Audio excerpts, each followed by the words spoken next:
श्री गुरु चरण कमलेभ्यो नमः। सच्चिदानंद स्वरूप परब्रह्मा पर परमेश्वर भक्त वत्सल की चरणों में हम सब वंदन करते हैं, कोटि कोटि प्रणाम करते हैं। जैसे कि कल हम सुन रहे थे गोपाष्टमी के बारे में, गौ की महिमा,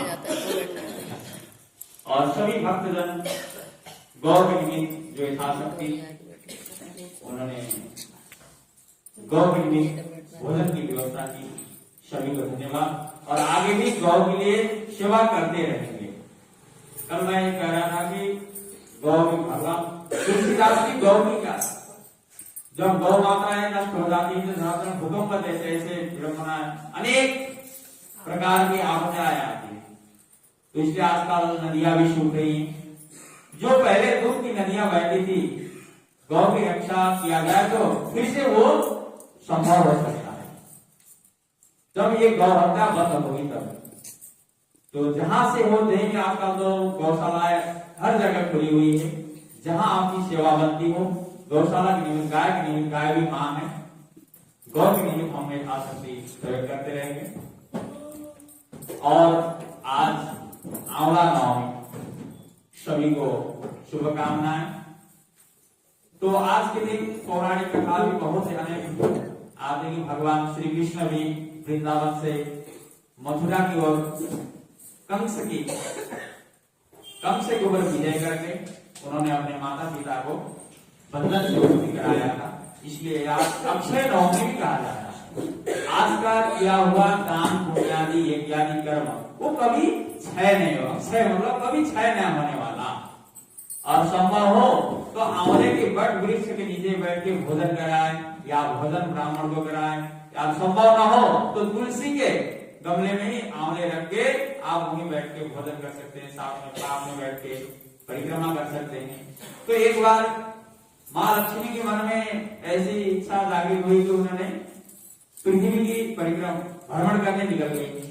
उनके मन में ऐसा भाव लगा कि मैं भगवान भोले की और विष्णु की दोनों की मैं एक ही साथ पूजा करूं। कैसे करूं, कैसा संभव हो सकता है?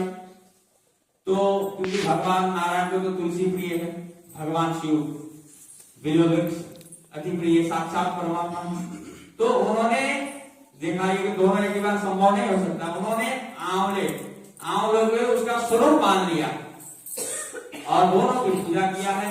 वहां अच्छे से भोजन बना के भगवान को वहां पर उन्होंने प्रसाद ग्रहण कराया तो भगवान प्रसन्न हो जाते हैं।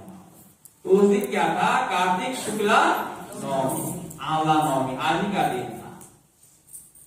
तो आगे बढ़ेंगे। तो भक्तवत्सल भगवान की जय। ये तो प्रेम की बात है, ये तो प्रेम की बात है।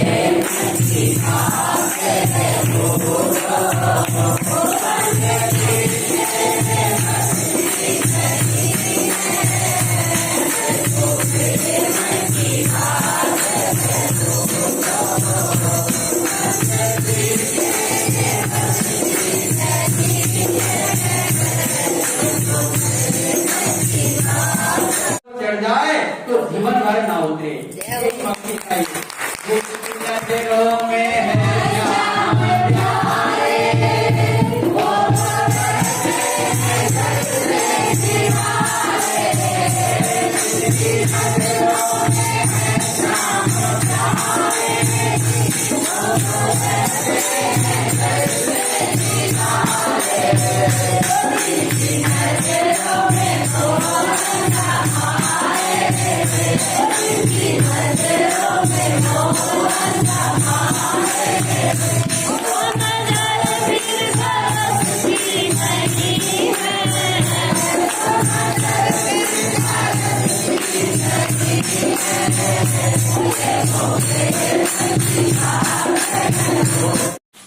जो परमात्मा की इसके ऊपर कृपा हो जाए तो फिर उसको बार गली गली में भटकने की और जगह भटकने की जरूरी से नहीं पड़ेगा। वही साक्षात स्वरूप का दर्शन हो जाएगा। बोल राधे राधे राधे राधे हरे लाल की जय, भगवान की जय।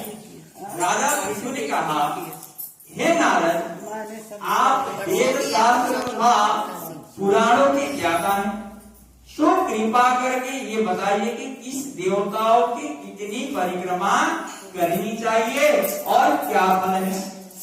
ये वार्ता सुनकर नारद जी कहने लगे, देवी की एक परिक्रमा, मां भवानी की एक परिक्रमा होती है और सूर्य की 7 परिक्रमा, अग्नि की भी 7 परिक्रमा होती है, गणेश जी की 3, शिव जी की आधा परिक्रमा, पितरों की 3 अथवा 4 परिक्रमा भगवान नारायण विष्णु की।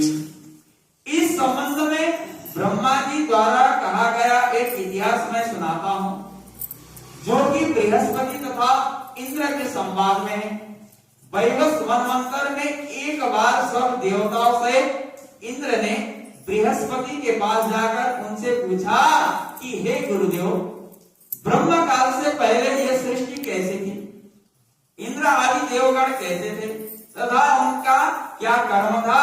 ये सुन बृहस्पति जी कहने लगे, उस समय की बात है, बात तो हम भी नहीं जानते, क्योंकि उस काल को तो बीते अब तक 6 मनवंतर हो चुके हैं, परंतु आपकी ही नगरी में एक सुधर्मा वाला है, वो सब कुछ बता सकता है, अतएव उसके पास चलिए। तब इंद्र आदि सब देवताओं को साथ लेकर बृहस्पति सुधर्मा के पास आ गए।